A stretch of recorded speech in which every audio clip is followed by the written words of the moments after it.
Welcome to the Chemical Pathology lecture. Today we are going to study laboratory diagnosis of adrenal gland diseases. Topics. Number 1. History and introduction to adrenal glands. Number 2. Physiologic effects of steroids. Number 3. Steroidogenesis. Number 4. Congenital adrenal hyperplasia. Number 5. Adrenal insufficiency and Addison disease.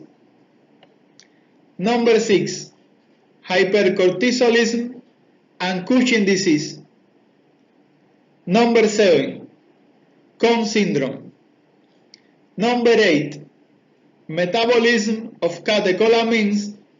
And number 9, pheochromocytomas. The objective of this lecture is to describe the laboratory diagnosis of adrenal gland diseases.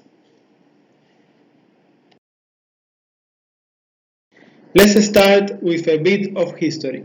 Bartolomeo Eustachi, an Italian anatomist, is credited with the first description of the adrenal glands between the years 1563 and 1564.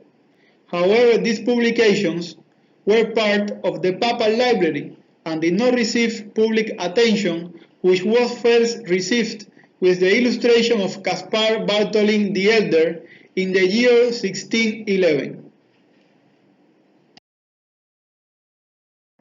The adrenal glands are named for their location relative to the kidneys. The term adrenal comes from ad, that means near, and renal, that means kidney.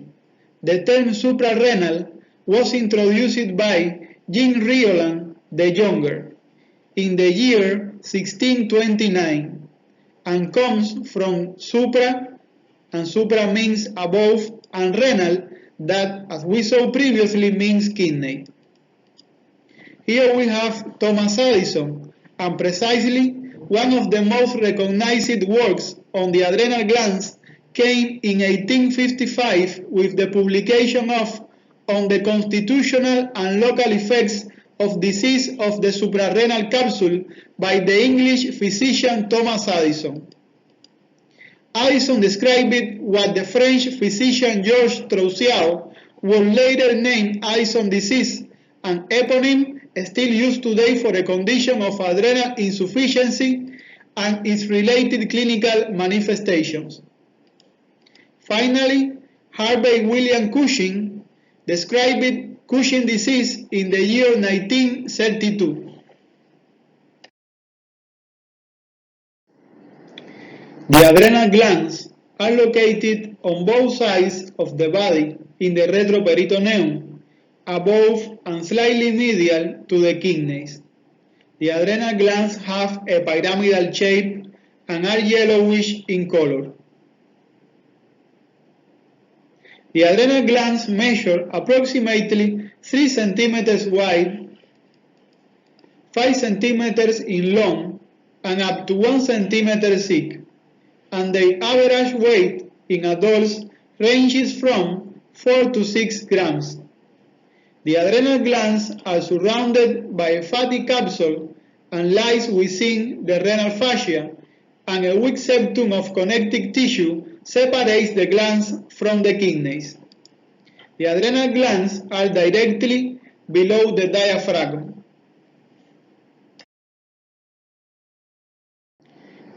Each adrenal gland has 2 distinct parts, each with a unique function: the outer adrenal cortex and the inner medulla. The outer adrenal cortex represents between 80 to 90% of the whole gland. The outer adrenal cortex represents between 80 to 90% of the whole gland. And the inner medulla represents between 10 to 20% of the gland. The inner medulla represents between 10 to 20% of the gland. Each of these regions, the cortex and the medulla, produce hormones. The outer cortex, derived from mesoderm, produces the steroid hormones aldosterone, cortisol, and the adrenal androgens, dihydroepiandrosterone and androstenedione, while the inner medulla, derived from the ectodermal cells of the neural crest, contains the chromaffin cells specialized in the production of catecholamines, such as epinephrine or adrenaline, or norepinephrine or noradrenaline. The adrenal cortex itself is divided into three zones: the zona glomerulosa that represents between 10 to 15% of the whole cortex. Also, the zona fasciculata that represents up to 75% of the whole cortex, and the zona reticularis that represents between 5 to 10% of the cortex,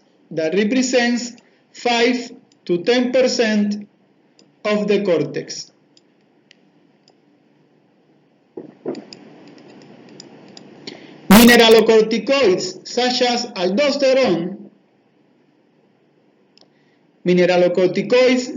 aldosterone is produced in the zona glomerulosa and plays an important role in the regulation of blood pressure and the electrolyte balance because promotes the reabsorption of sodium and water and the secretion of potassium and hydrogen ions by the distal tubules and collecting ducts of the nephrons in the kidneys. By the other hand, the glucocorticoid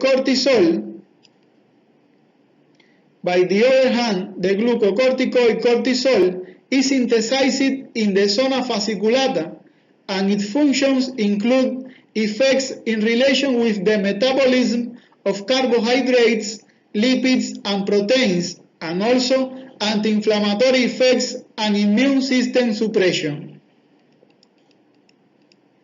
The innermost layer of the cortex, the zona reticularis, produces androgens,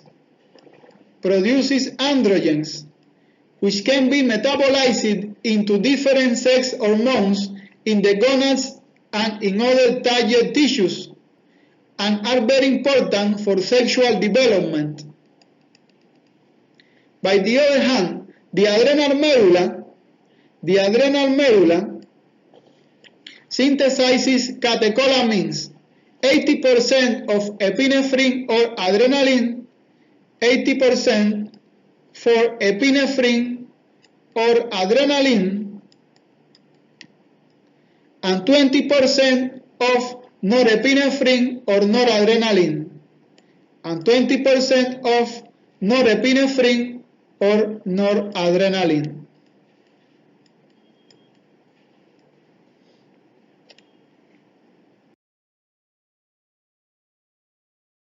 Physiologic effects of steroids. Let's start talking about aldosterone as the representative mineralocorticoid. Aldosterone promotes sodium and water reabsorption, increasing and maintaining blood pressure, and also produces the secretion of potassium and hydrogen ions by the distal tubules and the collecting ducts of the nephron. Cortisol as the representative glucocorticoid. In relation with carbohydrates, cortisol decreases peripheral uptake and utilization of glucose, also increase liver glycogenolysis, increase gluconeogenesis, and finally increase blood glucose concentration. In fact, the excess of cortisol leads to hyperglycemia. In relation with lipids, cortisol stimulates fat synthesis and redistribution, or fat deposition in specific sites such as face, neck, and trunk, leading to central obesity. In relation with proteins, cortisol increases protein catabolism. Other effects: produce immune system suppression, has anti-inflammatory effects, induce lymphopenia, eosinopenia, but increase erythropoiesis, increase gastric acid secretion, and also increase pepsin secretion, and antagonizes vitamin D to reduce calcium reabsorption. Dihydroepiandrosterone and androstenedione as adrenal androgens both increase pubic and axillary hair, and also both increase protein anabolism with osseous and muscular growth and maturation. Steroidogenesis. Steroidogenesis refers to the biological process by which steroid hormones are synthesized from cholesterol through enzymatic reactions that take place in the cortical cells of the adrenal glands. All corticosteroid hormones share cholesterol as the common precursor. The main source of this precursor molecule is dietary cholesterol, transported via the blood as cholesterol esters within the low-density lipoproteins or LDL. LDL enters into the cortical cells of the adrenal glands through LDL receptor-mediated endocytosis. The conversion of cholesterol into steroid hormones involves a huge number of enzymes. Some of them are part of the inner membrane of mitochondria, while others belong to the cytoplasm. The rest of the enzymes are going to be in the cytoplasm, specifically inside of the cytoplasm in the smooth endoplasmatic reticulum, while the other enzymes are going to be in the cytoplasm, specifically in the smooth endoplasmatic reticulum. Transport of free cholesterol from the outer to the inner membrane of mitochondria is facilitated by the STAR protein, or steroidogenic acute regulatory protein, as we are going to see later. Corticotropin-releasing hormone, CRH, released from the paraventricular nuclei in the hypothalamus, is delivered to the anterior pituitary via the hypothalamic pituitary vascular portal system. CRH releases adrenocorticotropic hormone from anterior pituitary corticotrope cells. ACTH stimulates the activity of the enzyme cholesterol esterase. Cholesterol esterase, also called ACTH responsive steroidogenesis activator protein, and of this way cholesterol esters are going to be caught inside the cytoplasm of adrenal cortical cells, are going to be hydrolyzed into free cholesterol. And free cholesterol is a molecule with 27 carbon atoms. Then the 30 kilodalton STAR protein, or steroidogenic acute regulatory protein, STARS, transports free cholesterol inside of the mitochondria, okay? Then start transport free cholesterol into the mitochondria. Inside of the mitochondria, free cholesterol is converted to pregnenolone by the action of the enzyme 2022 desmolase. This enzyme cleaves the side chain of cholesterol, forming pregnenolone. Pregnenolone moves from the mitochondria to the smooth endoplasmatic reticulum in the cytoplasm. We need to remember that pregnenolone is a molecule with 21 carbon atoms. It is important to remember also that in the zona glomerulosa, the cytoplasmatic enzyme CYP17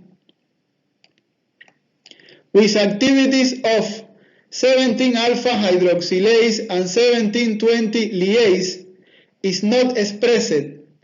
Okay, it is important to know that in the zona glomerulosa, the cytoplasmatic enzyme CYP17 with activities of 17-alpha hydroxylase and 17-20 lyase is not expressed in the zona glomerulosa.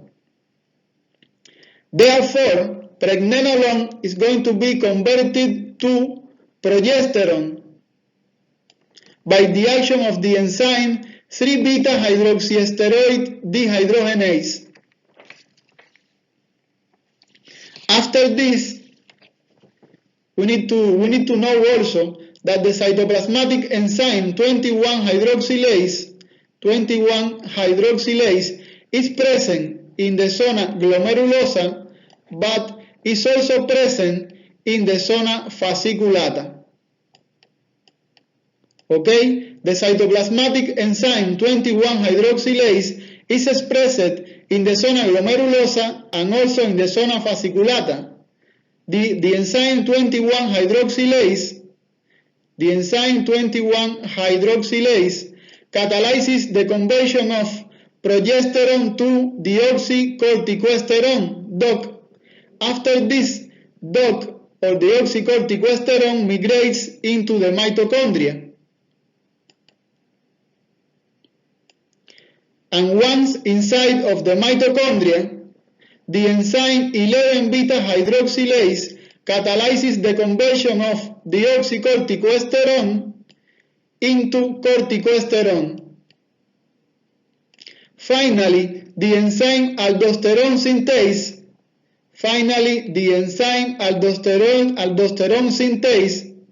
which performs two enzymatic activities. The first activity of 18-hydroxylase is going to produce the conversion of corticosterone to 18-hydroxycorticosterone, and the 18-hydroxy dehydrogenase activity is going to convert 18-hydroxycorticosterone into aldosterone. Aldosterone is the main mineralocorticoid molecule with 21 carbon atoms.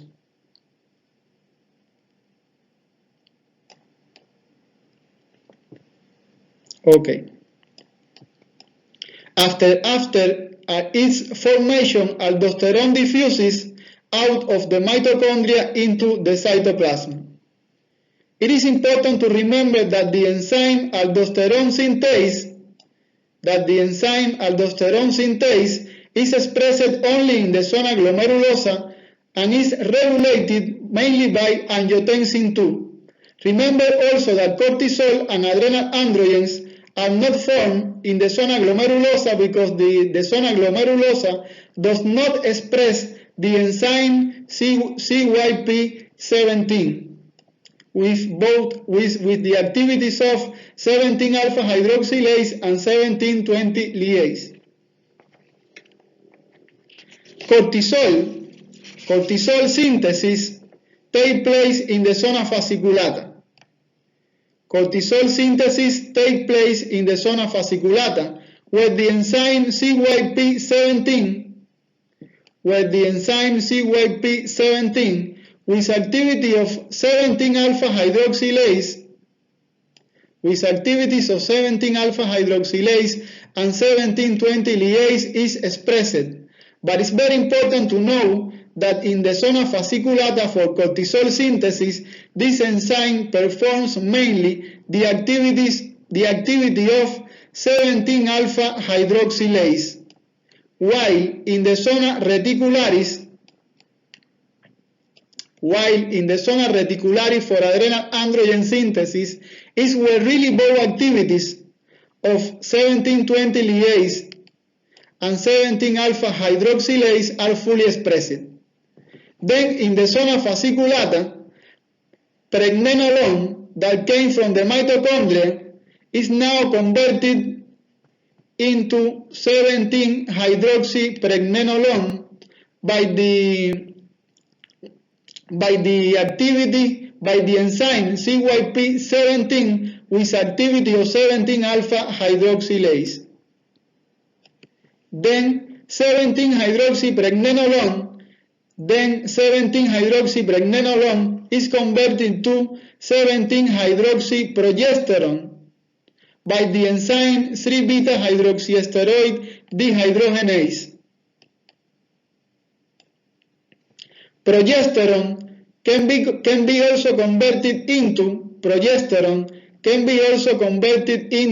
17-hydroxyprogesterone by the 17-alpha hydroxylase activity of the enzyme CYP17. Still in the cytoplasm, 17-hydroxyprogesterone is converted to 11-deoxycortisol by the 21-hydroxylase. In this moment, 11-deoxycortisol migrates into the mitochondria. And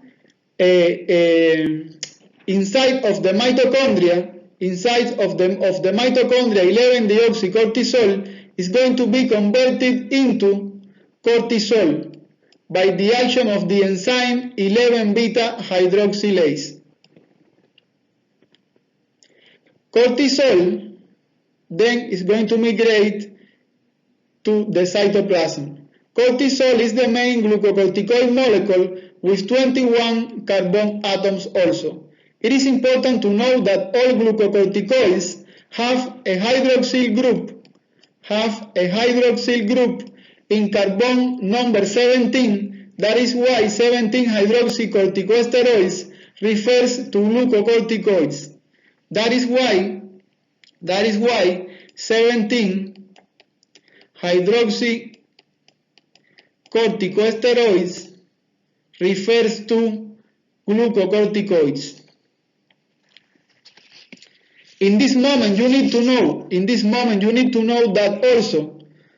You need to know also that the precursor molecules, deoxycorticosterone,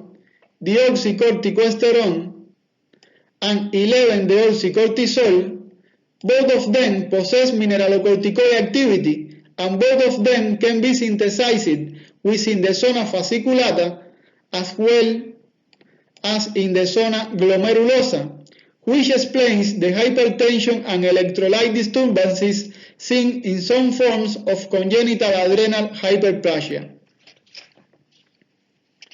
Adrenal androgens are synthesized in the zona reticularis, specifically in the cytoplasm and using the enzymes present in the smooth endoplasmic reticulum.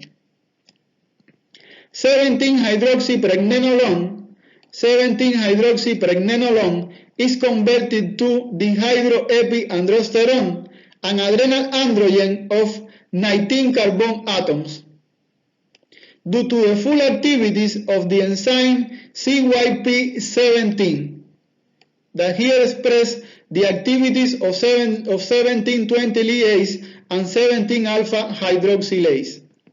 Also, 17-hydroxyprogesterone is converted to androstenedione due to the full activity of the enzyme CYP17. Dihydroepiandrosterone can be converted into androstenedione by the enzyme 17-ketoesteroid reductase, also known as 17-beta hydroxysteroid dehydrogenase.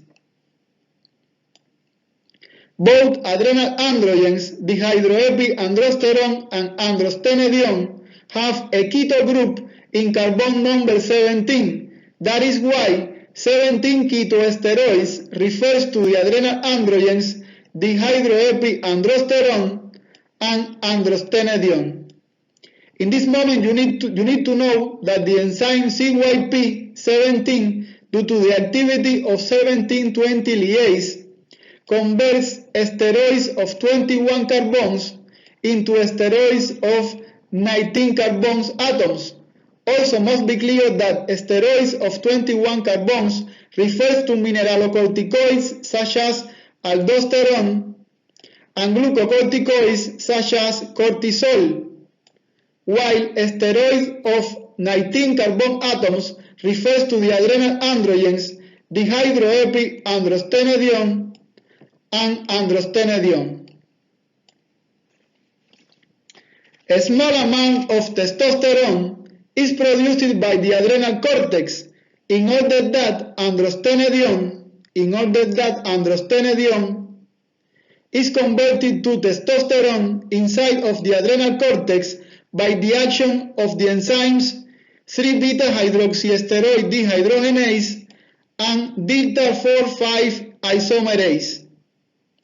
Peripheral conversion of androstenedione into testosterone is mediated by the enzyme 17-ketoesteroid reductase, also known as 17-beta-hydroxysteroid dehydrogenase. Also, testosterone is activated into dihydrotestosterone by the action of the enzyme 5-alpha reductase in target tissues such as scrotum and penis. Testosterone is also a molecule of 19 carbon atoms. Peripheral aromatization of androstenedione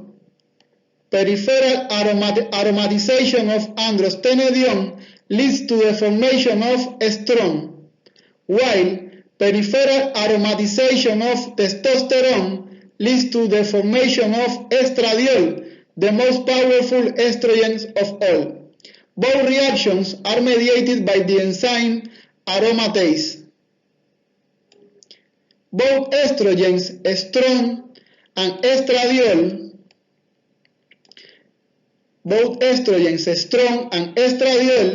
can be converted by the liver and also by the placenta into estriol.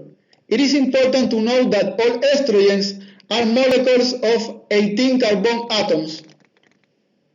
Only small amounts of estradiol, estrone, and progesterone are produced by the adrenal cortex. Congenital adrenal hyperplasia. General characteristics. Number 1.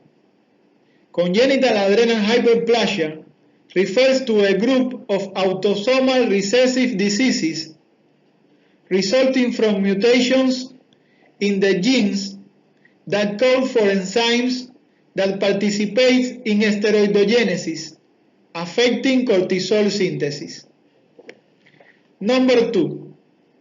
Defects in the enzymes necessary for cortisol production lead to cortisol deficiency. Cortisol deficiency results in disinhibition of the negative feedback on CRH and ACTH production.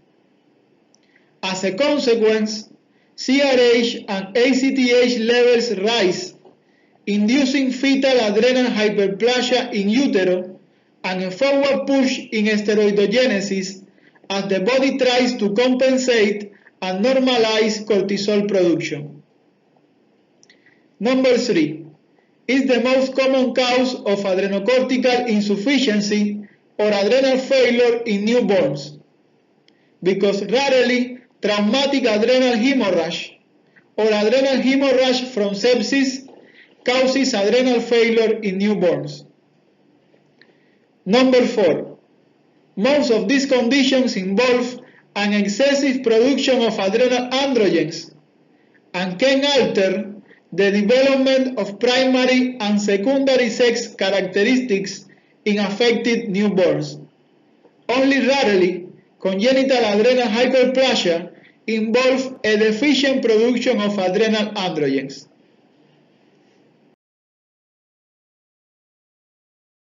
Number 5. Because most of the involved errors of metabolism affecting steroid hormone synthesis in the adrenal cortex involve deficiencies of hydroxylases. That is why they constitute the most clinically important group of enzymes. Number 6. The clinical manifestations are heterogeneous, depending on which hormones are deficient and which are produced in excess. So symptoms range from salt wasting, anomalous sexual development in infancy, hirsutism, and infertility in the adult. Number 7.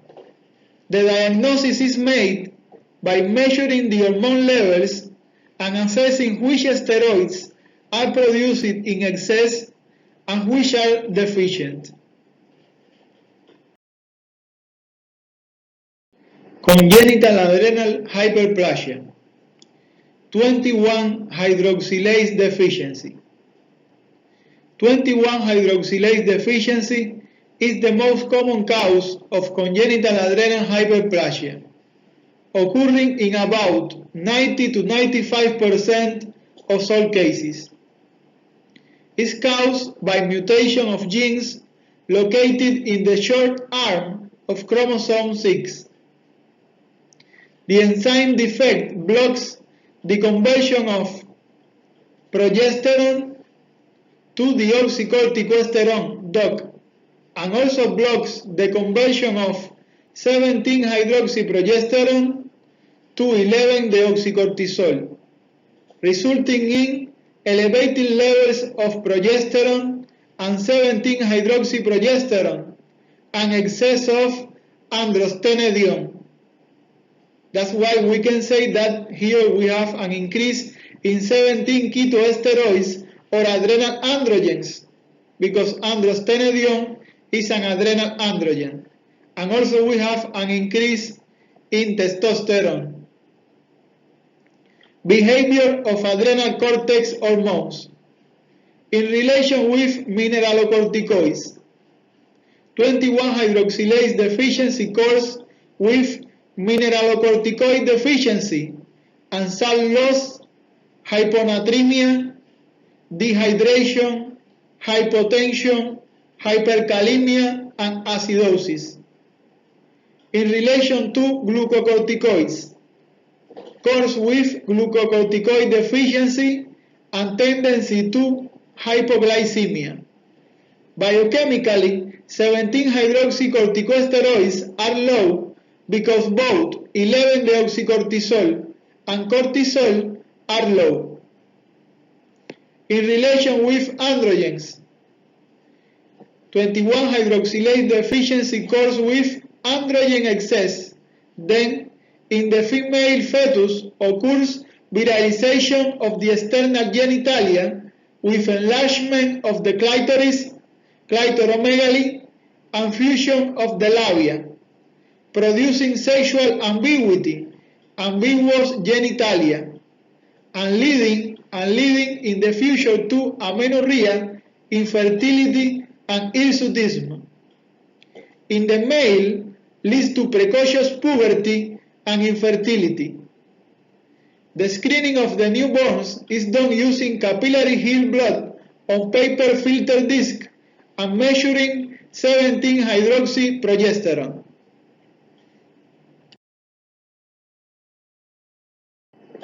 Congenital adrenal hyperplasia. 11-beta hydroxylase deficiency is the second most common cause of congenital adrenal hyperplasia, occurring in about 5 to 7% of all cases. It's caused by mutations of genes located in the long arm of chromosome 8. The enzyme defect blocks the conversion of deoxycorticosterone DOC to corticosterone, and also blocks the conversion of 11-deoxycortisol to cortisol, resulting in elevated levels of deoxycorticosterone DOC and elevated levels of 11-deoxycortisol, both of them with mineralocorticoid activity, and also results in an excess of 17 ketoesteroids, adrenal androgens, such as dihydroepiandrosterone and androstenedione. Behavior of adrenal cortex hormones. In relation with mineralocorticoids, cause with mineralocorticoid excess. Despite that there is no aldosterone synthesis, we need to remember that deoxycorticosterone DOC has a great mineralocorticoid activity and may lead to hypokalemic hypertension during childhood. In relation with glucocorticoids, cause with glucocorticoid deficiency and tendency to hypoglycemia. Although biochemically 17-hydroxycorticosteroids are elevated because 11-deoxycortisol is elevated and contributes to 17-hydroxycorticosteroids. In relation with androgens, cause with androgen excess, then in the female fetus occurs viralization of the external genitalia with enlargement of the clitoris, clitoromegaly, and fusion of the labia, producing sexual ambiguity, ambiguous genitalia, and leading in the future to amenorrhea, infertility, and hirsutism. In the male, leads to precocious puberty and infertility.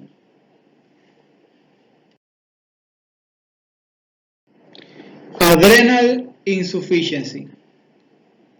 Adrenal insufficiency is categorized according to the key site of dysfunction within the hypothalamic pituitary adrenal axis in primary or adrenal insufficiency, secondary or pituitary insufficiency, and tertiary or hypothalamic insufficiency. Primary adrenal insufficiency usually occurs with a chronic evolution, and it is also known as Addison disease. It is most commonly due to an autoimmune adrenalitis, although tuberculosis is recognized as the most common cause worldwide. Other causes include metastatic disease, for example in the course of Hodgkin and non-Hodgkin lymphomas, breast and lung carcinomas, during HIV and other infections. The most common cause of central adrenal insufficiency, secondary and tertiary, is the hypothalamic pituitary adrenal axis suppression due to a prolonged treatment with pharmacologic doses of steroids.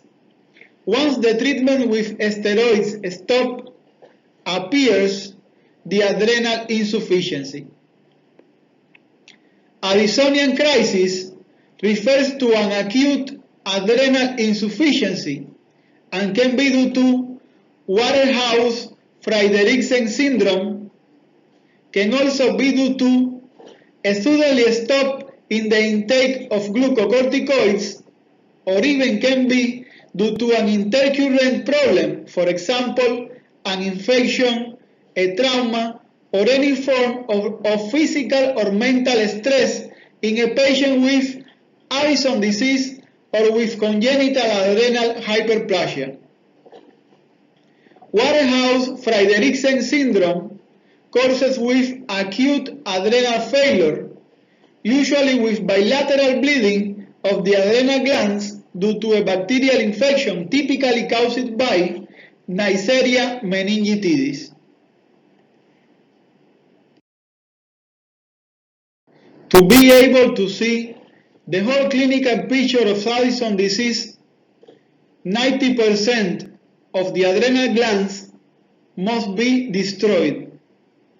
The patient with primary chronic adrenal failure or Addison disease comes with mineralocorticoid deficiency, asthenia, weakness, fatigue, hyponatremia, dehydration, hypotension, and hyperkalemia.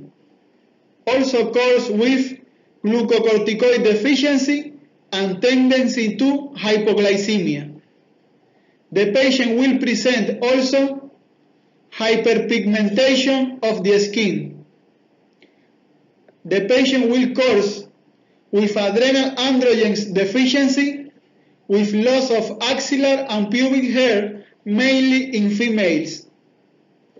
In adrenal insufficiency due to central failure, secondary or tertiary, there will be no aldosterone deficiency, no mineralocorticoid deficiency, because aldosterone synthesis depends mainly on blood pressure, renin activity, and sodium and potassium concentrations instead of corticotropin releasing hormone from hypothalamus and adrenocorticotropic hormone from the pituitary gland. So the patient with central adrenal insufficiency will have glucocorticoid deficiency but with normal mineralocorticoid activity and absence of hyperpigmentation of the skin. Remember, the patient with primary chronic adrenal failure or Addison disease will present hyperpigmentation of the skin, while the patient with central failure, secondary or tertiary, in this patient, the hyperpigmentation of the skin will be absent.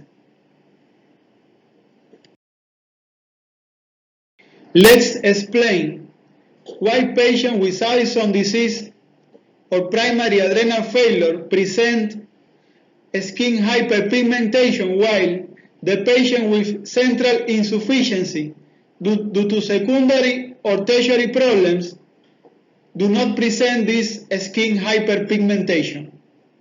The first that we need to know is that the patient with Addison disease or chronic primary adrenal insufficiency is not producing cortisol. Then the negative feedback over the central areas such as hypothalamus and the pituitary gland stops. That leads to an increase in corticotropin releasing hormone CRH by the hypothalamus that stimulates corticotropic cells in the anterior pituitary gland to produce proopiomelanocortin. But we need to know that this proopiomelanocortin is produced initially in the form of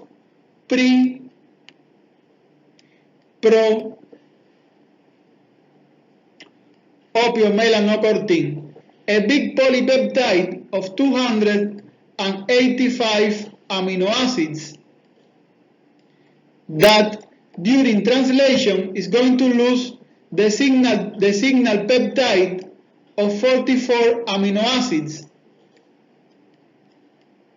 and finally is going to give origin to the proopiomelanocortin. After this, prohormone convertase 1 are going to attack proopiomelanocortin and are going to coat this big polypeptide of 241 amino acids initially into different fragments.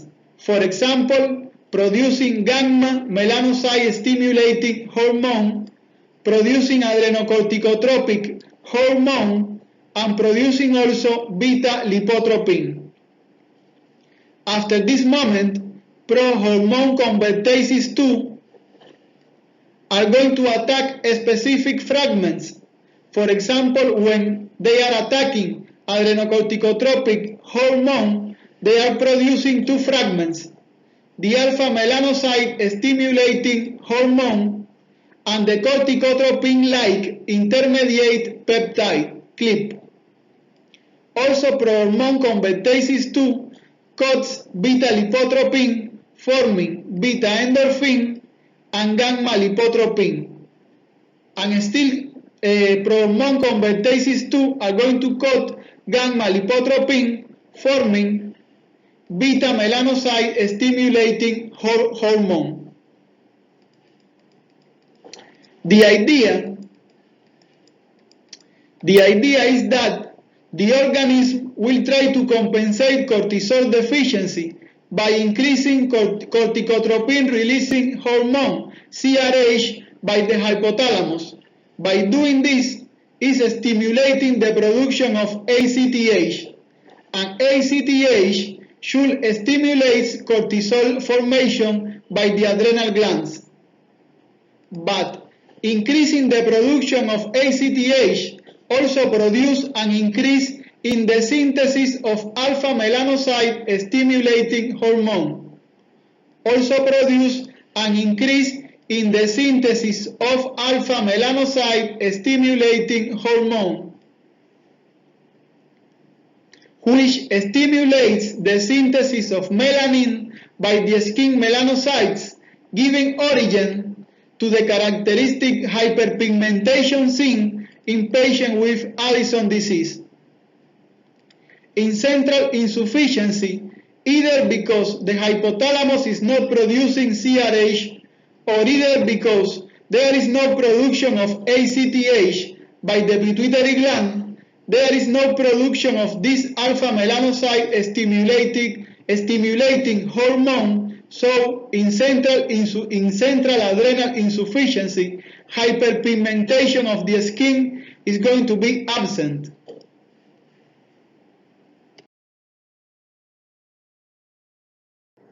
Laboratory diagnosis of adrenal insufficiency or hypocortisolism is didactically divided as follows in laboratory tests to detect low cortisol levels.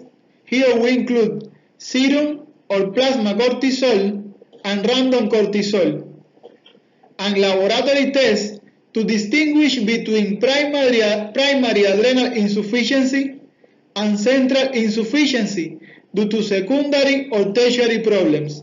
And here we include the adrenocorticotropic hormone measurements, the corticotropin releasing hormone test, the adrenocorticotropic hormone stimulation test, the insulin tolerant test, and the overnight metirapone test. Laboratory tests to detect low cortisol levels in relation with serum or plasma cortisol. An 8 to 9 AM cortisol of less than 3 micrograms per deciliter or less than 83 nanomole per liter indicates adrenal insufficiency and no other tests need to be done. In relation with random cortisol, a random cortisol of less than 10 micrograms per deciliter suggests adrenal insufficiency, while a random cortisol of more than 25 micrograms per deciliter or more than 700 nanomole per liter during a critical illness rule out adrenal insufficiency. Some words of caution. A patient with hypocortisolism may have a normal cortisol level during a stress period and does not exclude the diagnosis.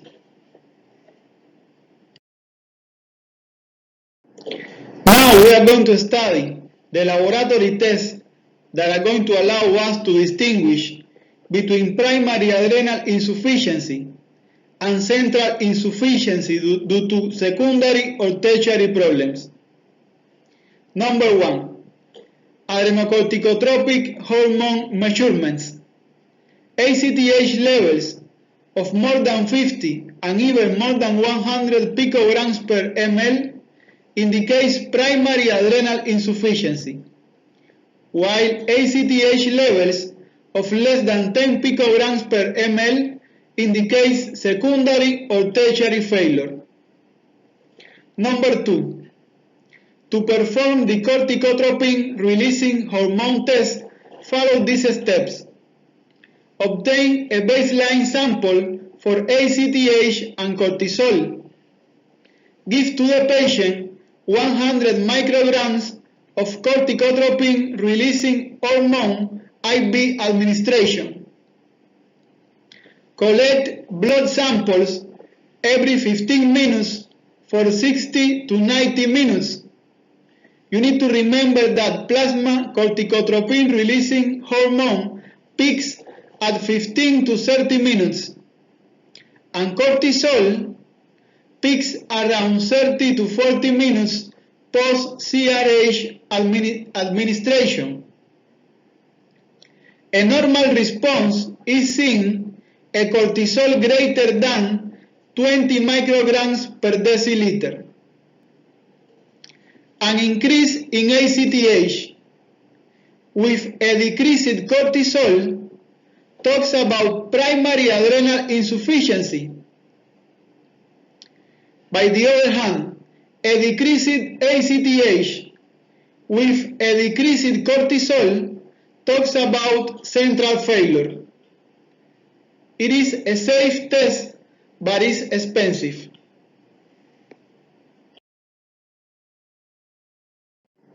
Number 3. To perform the adrenocorticotropic hormone stimulation test, keep in mind the following considerations. It's the best procedure for studying patients suspected of having hypocortisolism. Obtain a baseline sample for cortisol. Administer to the patient 250 micrograms of cosintropin, an ACTH analog, IV or intramuscular. Collect blood samples at 30 and 60 minutes after the injection. The normal response is a cortisol greater than 18 to 20 micrograms per deciliter, more than 500 or even more than 550 nanomole per liter. Failure of cortisol to increase after ACTH injection suggests primary adrenal failure. Failure of aldosterone to increase by more than 4 nanograms per deciliter over the baseline also suggests primary adrenal dysfunction. Aldosterone response to ACTH helps in the distinction process.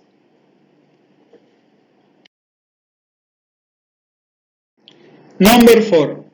The insulin tolerance test.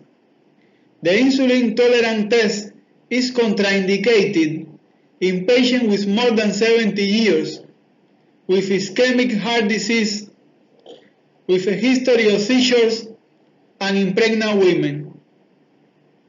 It was considered the gold standard for assessing the hypothalamic pituitary adrenal axis, but nowadays is used mainly as a second line of measure to evaluate patients with a borderline response with the ACTH stimulation test. For example, imagine that you have done an ACTH stimulation test and ACTH increases cortisol. That makes you think that the problem is central and not primary. Then you do the insulin tolerance test to confirm central insufficiency. When the hypothalamic pituitary adrenal axis is intact, the administration of insulin induces hypoglycemia.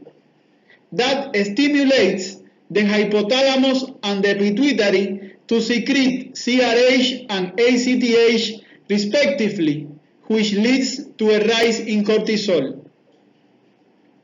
Give to the patient an insulin dose of 0.1 or 0.15 units per kilogram of body weight But remember, patients suspected of having central insufficiency due to a prior pituitary surgery or radiation therapy must receive a lower dose of 0.05 unit per kilogram of insulin. Obtain blood samples for glucose and cortisol 15 minutes before insulin administration, immediately after insulin administration, and at 15, 30, 45, 60, 90, and 120 minutes following insulin administration. For the test to be valid, you need to obtain glucose values of less than 40 mg per deciliter. This is less than 2.2 millimole per liter in the presence of signs and symptoms of hypoglycemia. A normal response is a rise in cortisol greater than or equal to 18 to 20 micrograms per deciliter at any time during the test. Failure in cortisol to increase suggests central insufficiency due to secondary or tertiary problems.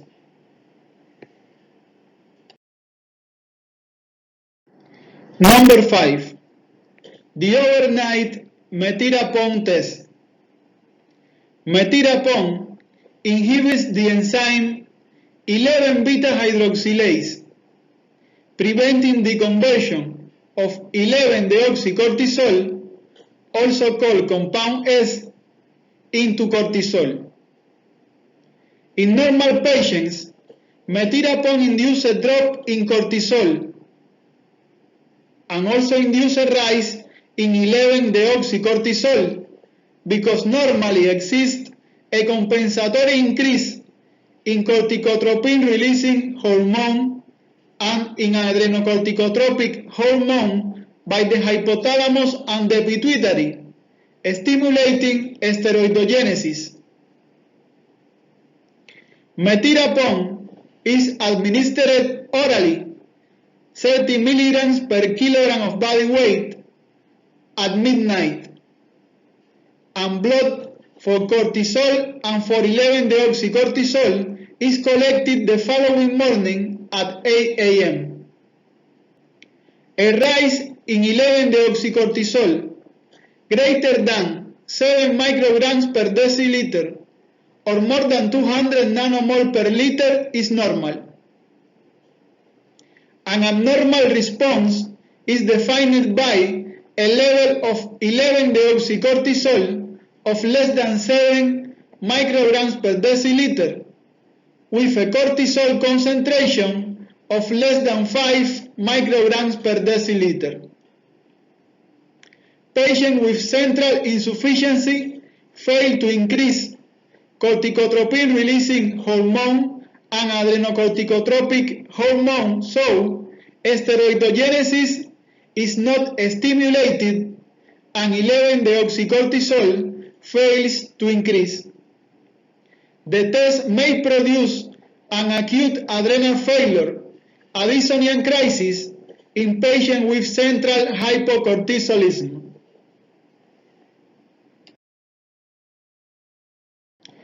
Other laboratory findings. Immunology tests may show antibodies against 21-hydroxylase antigen in patients with primary adrenal insufficiency or Addison disease, confirming the autoimmune adrenalitis. The full blood count may show an increase in lymphocytes between 40 and 50%, and also an increase in eosinophils more than 4%. Chemistry tests may show low glucose levels, and electrolytes in Addison disease will show hyponatremia and hyperkalemia.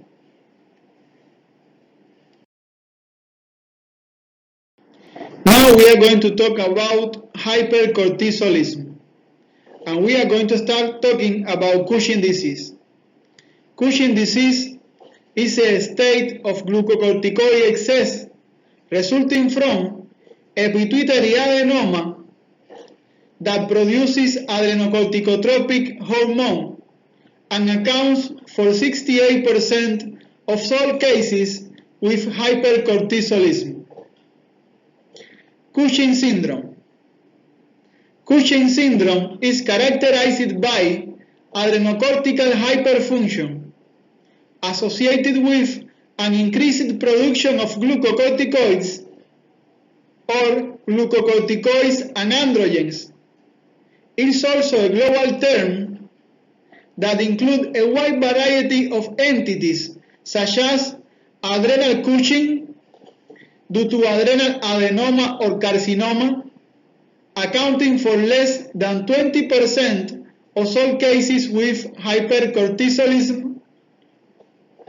Include also the ectopic production of adrenocorticotropic hormone that represents 12% of the cases. And finally, we cannot forget that Cushing syndrome is most commonly of iatrogenic origin due to a prolonged treatment with high doses of steroids to control diseases such as asthma and autoimmune diseases like systemic lupus erythematosus or rheumatoid arthritis.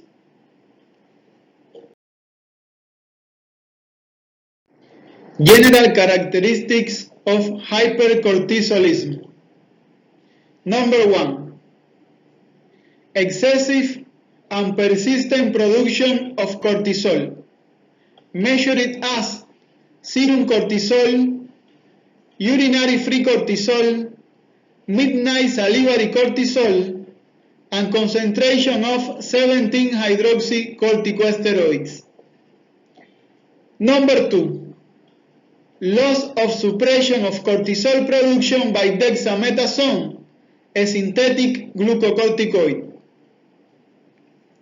Number 3. Loss of circadian rhythm of adrenocorticotropic hormone and cortisol. Normally, cortisol secretion is maximum at the beginning of the morning and low in the afternoon due to the liberation of corticotropin-releasing hormone and adrenocorticotropic hormone. Number 4. The typical clinical findings are moon phase, buffalo hump, central obesity, and violaceous striae.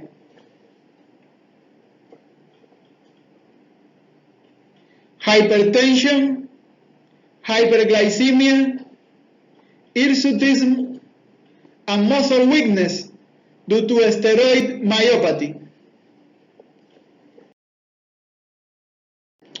The laboratory diagnosis of hypercortisolism is didactically divided as follows.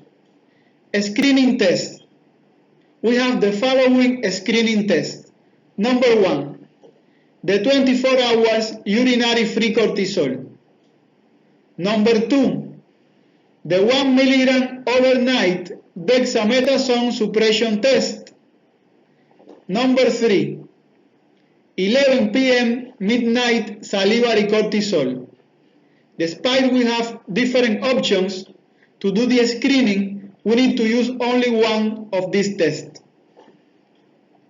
Confirmatory test. We have the following confirmatory test. Number 1. 2 days low dose dexamethasone suppression test. And here we are going to use 0.5 milligrams of dexamethasone every 6 hours for 48 hours. Number 2. The midnight plasma cortisol. And for the confirmation of the diagnosis, we are going to use only one of these tests. Test to define the cause. Always measure adrenocorticotropic hormone and select one test between options 2 and 3. Although now we are going to measure all the tests that are available to define the cause. Number 1. Measurement of adrenocorticotropic hormone. Number 2, the 2 days high-dose dexamethasone suppression test using 2 milligrams of dexamethasone every 6 hours for 48 hours. Number 3, the 8 milligram overnight dexamethasone suppression test. Number 4, the corticotropin releasing hormone stimulation test. And number 5, the selective sampling of the inferior petrosal sinus.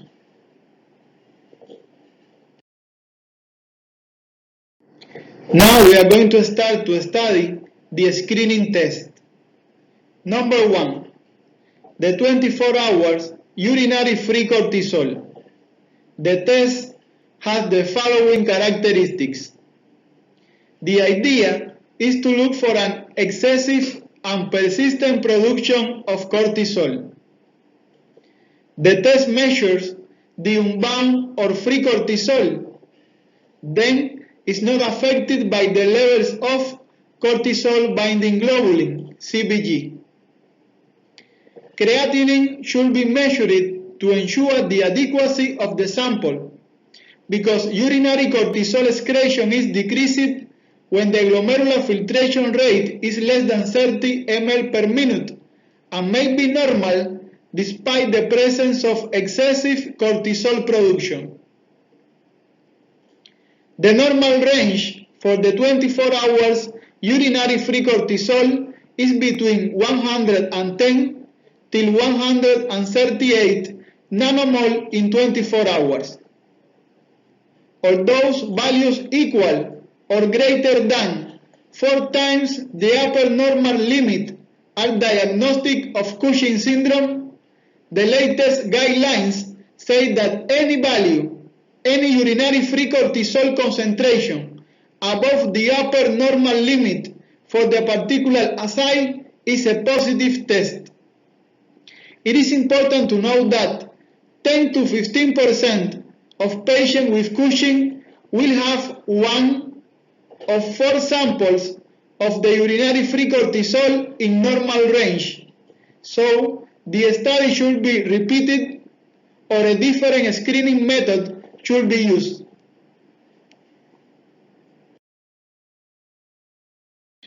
Number 2, 1 milligram overnight dexamethasone suppression test. Procedure and considerations for the test. The idea is to look for a loss of suppression of cortisol production by the synthetic glucocorticoid dexamethasone. Give to the patient 1 milligram of dexamethasone orally between 11 p.m. and 12 midnight and measure plasma or serum cortisol the following morning between 8 to 9 a.m. The original criterion for an abnormal response was the failure to suppress the morning cortisol to less than 5 micrograms per deciliter or less than 138 nanomole per liter. However, this has been revised and reduced to less than 1.8 microgram per deciliter or minus or less than 50 nanomole per liter. Failure to suppress can be due to Cushing syndrome, but also may occur in 1% of normal patients. Exists a 30% of false positive tests due to the following causes. Dexamethasone was taken too early. The patient was taking any drug that accelerates the metabolism of dexamethasone, such as phenobarbital. Malabsorption, alcoholism, and in 13% of obese patients. Pregnancy because estrogens increase serum cortisol binding globulin, and that may result in elevated cortisol levels. False negative results occurs in less than 2% of patients. Number 3, 11 p.m. midnight salivary cortisol. Some considerations about it. It's a simple test with high diagnostic sensitivity and specificity. Salivary cortisol is very stable, and normal values varies a lot.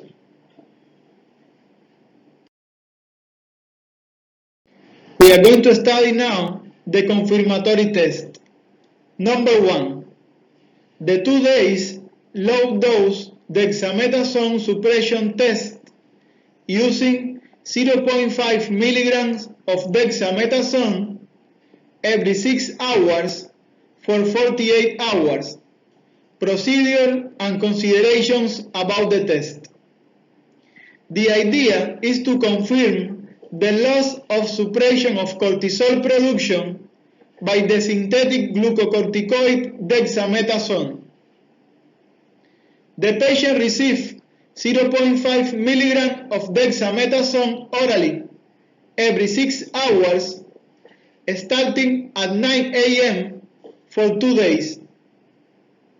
On day number 2 of dexamethasone, a 24-hour urine sample is collected to measure the urinary free cortisol, and a normal response is a decrease in the urinary free cortisol to less than 27 nanomole to less than 10 micrograms in 24 hours. Instead of measuring the urinary free cortisol, serum cortisol can be measured at baseline 9 a.m. of day 1 and at 48 hours following the first dose of dexamethasone. And a normal response consists in the suppression of the serum or plasma cortisol to less than 1.8 micrograms per deciliter or less than 50 nanomole per liter.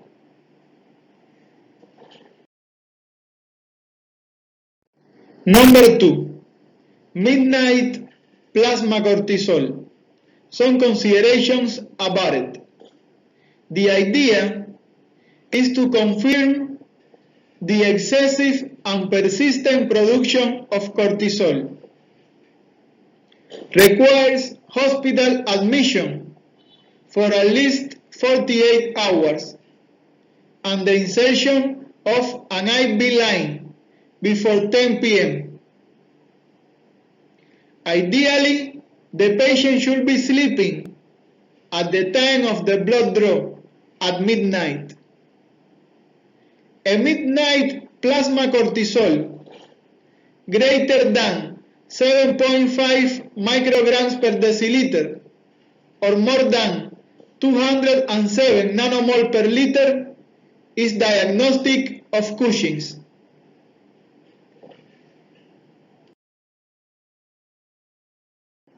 Now we are going to study the test to define the cause. Number 1, measurement of adrenocorticotropic hormone. Considerations about the test. It's useful to define between ACTH independent and ACTH dependent causes of hypercortisolism. Plasma or serum ACTH values below 10 picograms per ml or less than 2 picomole per liter at 9 a.m. with a concomitantly elevated cortisol support an ACTH independent cause for Cushing syndrome. In this case, exists an autonomous production of cortisol which feeds back in the hypothalamus and also in the pituitary gland and cause suppression of the corticotropin releasing hormone and in adrenocorticotropic hormone secretion. Then consider the possibility of an adrenal tumor, adenoma or carcinoma, or an adrenal macronodular hyperplasia, or even consider the possibility that the patient be under a prolonged treatment with high doses of glucocorticoids. If plasma or serum ACTH levels are greater than 20 picograms per ml or more than 4 picomole per liter in the presence of hypercortisolism, this suggests an ACTH-dependent cause. Then consider the possibility of Cushing disease, a pituitary adenoma secreting ACTH, or the existence of a bronchial carcinoid, a rare, long, slow-growing neuroendocrine tumor producer of ACTH in adults. And finally, consider the ectopic ACTH syndrome caused by non-pituitary tumors that secrete ACTH, for example, the small cell lung carcinoma, and also by the bronchial carcinoid tumor.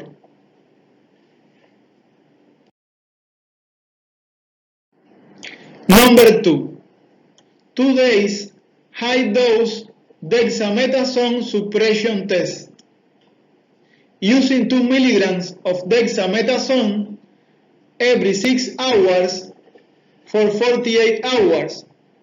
Procedure and considerations about the test. It is useful to distinguish between Cushing disease, a pituitary adenoma secreting ACTH, from adrenal Cushing's due to adrenal adenoma or carcinoma and the ectopic production of ACTH.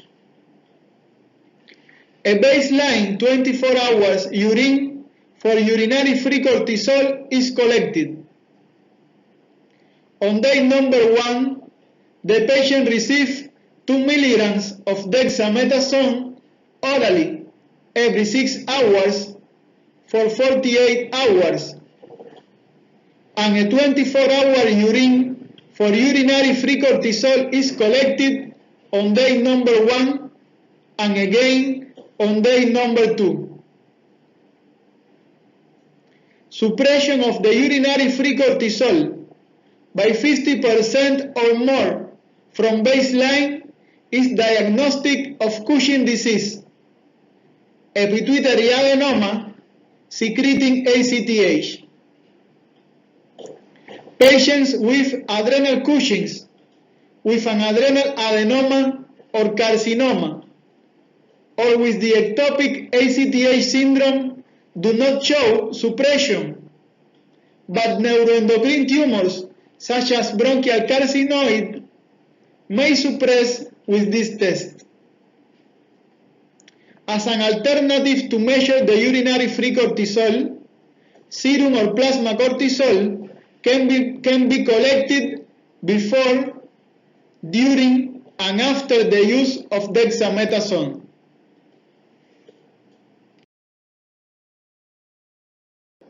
Number 3. 8 milligrams overnight dexamethasone suppression test. Procedure and considerations about the test. It is useful to distinguish between Cushing disease, a pituitary adenoma secreting ACTH, from adrenal Cushing due to adrenal adenoma or carcinoma and the ectopic production of ACTH. An 8 a.m. plasma or serum cortisol is obtained, and 8 milligrams of dexamethasone is administered orally at 11 p.m. An 8 a.m. serum or plasma cortisol is obtained the next morning, and a reduction of cortisol to less than 5 micrograms per deciliter support the diagnosis of Cushing disease or a pituitary adenoma secreting ACTH. The absence of suppression talks about an autonomous production of cortisol, as it is seen in adrenal Cushing's due to the presence of an adrenal adenoma or carcinoma, or in the ectopic ACTH syndrome due to the secretion of ACTH by non-pituitary tumors. Number 4. Corticotropin-releasing hormone stimulation test. Procedure and considerations about it.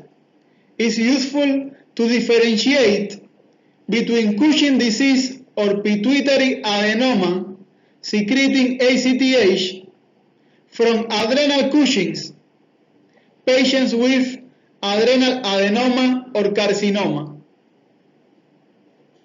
Cushing disease or patient with Cushing disease or with a pituitary adenoma secreting ACTH will respond to corticotropin-releasing hormone stimulation with an increase in plasma ACTH and cortisol, whereas just a little response is noted in patients with adrenal Cushing's or with adrenal adenoma or carcinoma. Two basal plasma or serum cortisol and ACTH samples are collected with a difference of 5 minutes among them. 1 microgram per kilogram of body weight or a single dose of 100 micrograms of the synthetic ovine corticotropin-releasing hormone is IV injected, and blood is sampled every 15 minutes for 1 to 2 hours for cortisol and ACTH.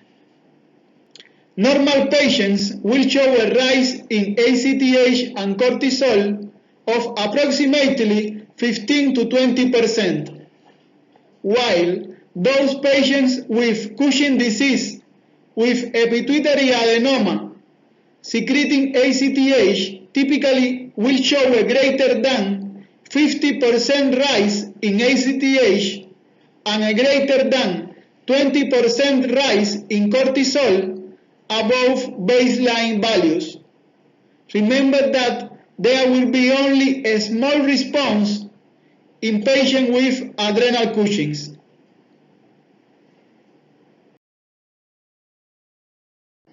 Number 5. Selective sampling of the inferior petrosal sinus. Some considerations about it. In rare instances, may be necessary to use selective sampling of the inferior petrosal sinus blood to document that the pituitary is the source of the excess of ACTH. This is an invasive and technically difficult procedure that carries a high cost and a high complication rate and should be performed only in a center well experienced with this technique. The ACTH concentration in the petrosal sinus blood should exceed twice that in the peripheral venous blood to ensure diagnostic sensitivity and specificity of 100%. The use of corticotropin-releasing hormone during the sampling increases the sensitivity and the specificity.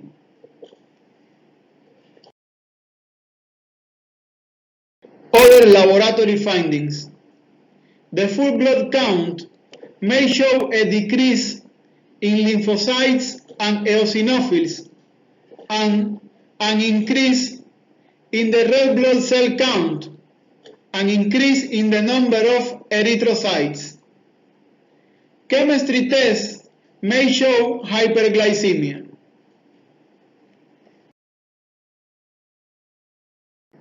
Some final words. Imaging studies should be performed only after the hormonal diagnosis. In Cushing disease, a patient with a pituitary adenoma secreting ACTH, visualization of the cella is performed by MRI or CT scan, usually with contrast. For adrenal Cushing, in patients with adrenal adenoma or carcinoma, the test of choice is the CT scan of the abdomen, and for the study of the ectopic ACTH syndrome, a CT scan of the chest may also be needed. Some reference values to remember. Corticotropin releasing hormone, less than 34 picograms per ml. Adrenocorticotropic hormone, between 9 and 52 picograms per ml, or between 2 to 12 picomole per liter between 8 to 10 a.m. Serum or plasma cortisol, between 5 and 25 micrograms per deciliter, or between 140 till 690 nanomole per liter between 8 to 10 a.m. and dropping to about 3 to 12 micrograms per deciliter, or between 80 till 330 nanomole per liter by 4 p.m.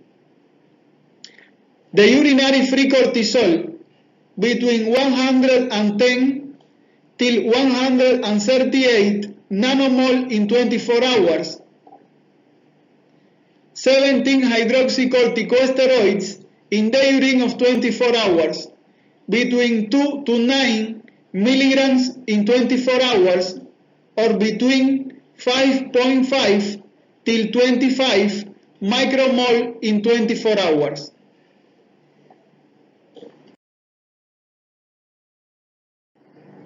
Cohn syndrome. Some words about Cohn syndrome.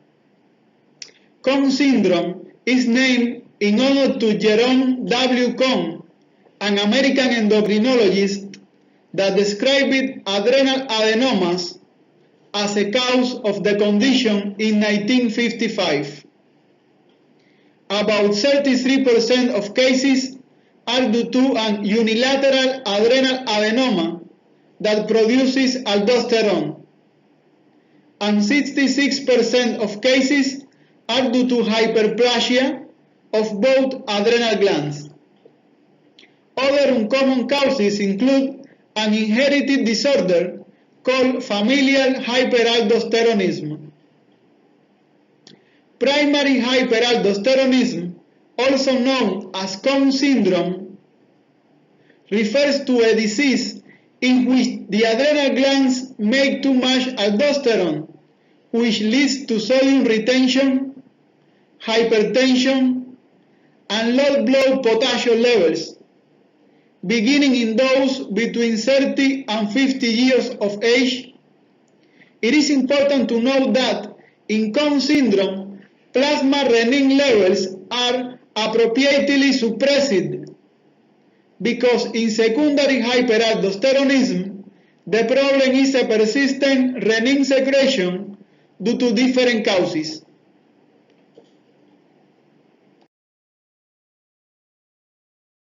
Now we are going to talk about the metabolism of catecholamines, about synthesis and degradation of catecholamines. The process is going to take place in the chromaffin cells present in the medulla of the adrenal glands. Synthesis takes place in the cytoplasm. Everything starts with the amino acid tyrosine. Tyrosine gives origin to DOPA by the action of the enzyme tyrosine hydroxylase. DOPA is going to give origin to dopamine by the action of the enzyme DOPA decarboxylase. Dopamine is going to give origin to norepinephrine due to the action of the enzyme dopamine beta hydroxylase. And finally, norepinephrine is going to give origin to epinephrine due to the action of the enzyme phenylethanolamine N-methyl transferase. Let's talk now about the degradation of the catecholamines. Dopamine norepinephrine and epinephrine are going to be degraded, all of them, by the enzyme catechol or methyltransferase present in the cytoplasm and also in the synaptic cleft, producing, in the case of dopamine, producing methoxytyramine. Norepinephrine is going to give origin to normetanephrine, and epinephrine is going to give origin to metanephrine. In this moment, methoxytyramine is going to be degraded. Okay, all of them, methoxytyramine, normetanephrine, and metanephrine, are going to be also degraded by the enzyme monoamine oxidase present in the mitochondrial membrane. In this moment, methoxytyramine is going to give origin to homovanillic acid, HBA, and normetanephrine and metanephrine, both of them, after the action of the enzyme monoamine oxidase present in the mitochondrial membrane, both of them, normetanephrine and metanephrine, are going to give origin to vanillyl mandelic acid, VMA. Both are going to be excreted by the urine.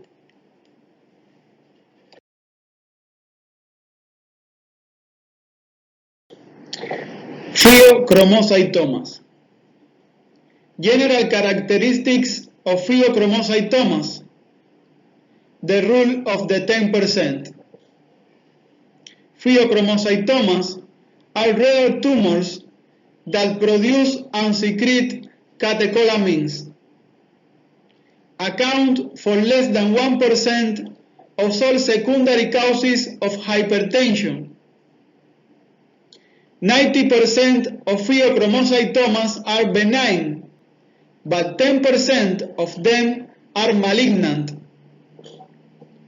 90% of pheochromocytomas arise within the adrenal medulla, but 10% of them have an extraadrenal origin and are called paragangliomas. 90% of pheochromocytomas are sporadic, but 10% are familial hereditary forms. In 90% of the patients, sustained or paroxysmal hypertension is the most common manifestation, but 10% of the patients are normotensive. 90% of the patients with pheochromocytomas are adults between 40 and 50 years, but 10% of the times appear in kids. 10% of pheochromocytomas are bilateral, 10% are calcified, and 10% of pheochromocytomas appears after surgery again.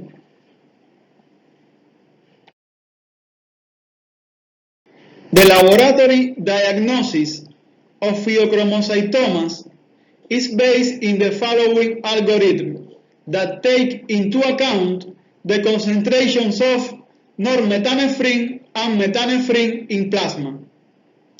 So, with plasma levels of normetanephrine equal or less than 112 nanograms per liter, or equal or less than 0.61 nanomole per liter, and with plasma levels of metanephrine's equal or less than 61 nanogram per liter, or equal or less than 0.31 nanomole per liter, the diagnosis of pheochromocytoma is excluded, and no immediate further tests need to be done. With plasma levels of normetanephrine equal or more than 400 nanograms per liter, this is equal or more than 2.19 nanomole per liter, and plasma levels of metanephrine equal or more than 236 nanogram per liter. This is equal or more than 1.2 nanomole per liter. The probability of pheochromocytoma is so high that the immediate task is to locate the tumor. And with plasma levels of normethanephrine between 112 and 400 nanogram per liter, and plasma levels of methanephrine between 61 and 236 nanograms per liter, we must repeat the test again after eliminate medication and other causes of false positive results. And if values are high but still in the given range, we have to do the clonidine suppression test. Now we are going to study clonidine suppression test. Clonidine is a drug that suppresses catecholamine release from the nervous system, but has no effect on catecholamine release by the tumor. Indications: patients with hypertension and clinical findings or family history highly suggestive of pheochromocytoma, high levels of catecholamines but not in the diagnostic range. Interpretation of the test: in normal patients, clonidine suppresses catecholamine release. Norepinephrine decreases below normal or more than 50% from baseline values. Normethanephrine decreases below normal or more than 40% from baseline values.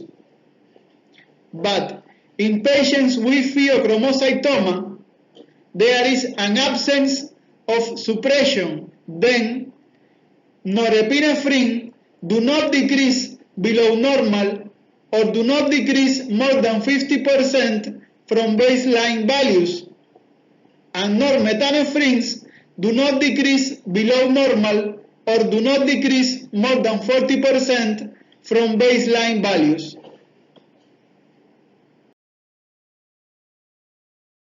Some final words. If plasma methanephrine and normethanephrine are not available, the other possibility is to measure methanephrine and normethanephrine and also vanillyl mandelic acid VMA in the urine of 24 hours, and values equal or more than 2 or 3 times the upper limit of normal are usually diagnostic of pheochromocytoma. The diagnosis can also be made by measuring plasma catecholamines. However, given the short half-life of approximately 2 minutes and their episodic secretion, it can be used only if the sample is collected during a paroxysm. Once the diagnosis is biochemically confirmed, the tumor should be localized by CT scan or MRI of the adrenal glands. MRI is superior to CT scan in detecting extraadrenal lesions and has the advantage of not requiring ionizing radiation, neither ionic contrast. This is all for today. Thank you for your attention.